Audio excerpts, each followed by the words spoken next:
দফা দাবিতে মানবাজার ২ নম্বর ব্লক অফিসে সিপিআইএমের গণ ডেপুটেশন। বড় কালী মেলো থেকে বিশাল মিছিল। একাধিক জনমুখী ও স্থানীয় দাবিতে পুরুলিয়ার মানবাজার ২ নম্বর ব্লক অফিসে গণ ডেপুটেশন জমা দিল ভারতের কমিউনিস্ট পার্টি মানবাজার ২ নম্বর এরিয়া কমিটি। এদিন কর্মসূচির শুরুতে বড় কালী মেলা প্রাঙ্গণ থেকে একটি বিশাল প্রতিবাদ মিছিল বের হয়ে অবশেষে মানবাজার ২ নম্বর ব্লক অফিসের সামনে এসে শেষ হয়। সেখানে একটি বিক্ষোভ সমাবেশের পর বিডিওর কাছে ৯ দফা দাবি সম্বলিত একটি স্মারকলিপি জমা দেওয়া হয়।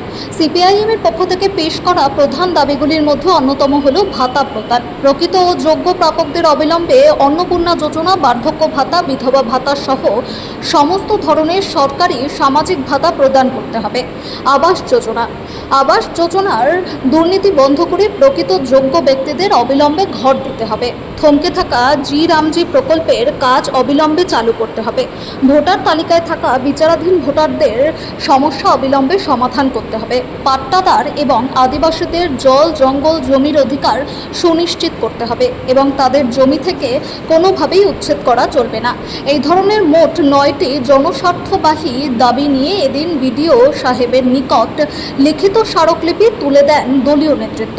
এদিনের এই গণ ডেপুটেশন ও মিছিলে কর্মী সমর্থকদের উপস্থিতি ছিল চোখে পড়ার মতো। উপস্থিত ছিলেন সিপিআইএম ক্ষেত মজুর কৃষক কমিটির জেলা কমিটির সদস্য মোহাম্মদ ইব্রাহিম ও সুশান্ত বেশরা।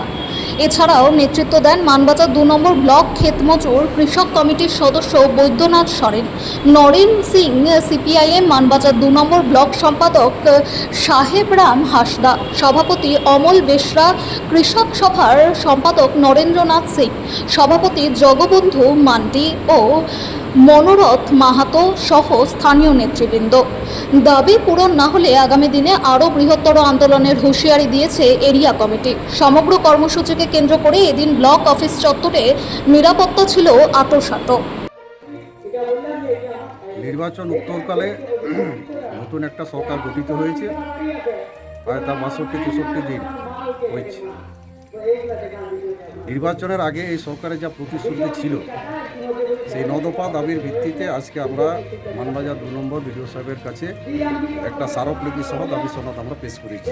৯ দফা দাবি, বিশেষ করে নির্বাচনের আগে পশ্চিমবাংলায় যে নতুন সরকারের যে নির্বাচনী ইস্তাহারে যে দাবি ছিল, প্রতিশ্রুতি ছিল, অন্নপূর্ণা ভাণ্ডার থেকে শুরু করে বার্ধক্য ভাতা, বিধবা ভাতা, সমস্ত রকমের সামাজিক যে প্রকল্পগুলো আজকে যা বলা হয়েছিল তার ঠিক উল্টোটা আমরা দেখছি। জনকল্যাণকর শিবির হয়েছে, যারা যারা সঠিক বেনিফিশিয়ারি পাওয়ার কথা তারা না পেয়ে যারা পাওয়ার যোগ্য নয় তারা পাচ্ছে।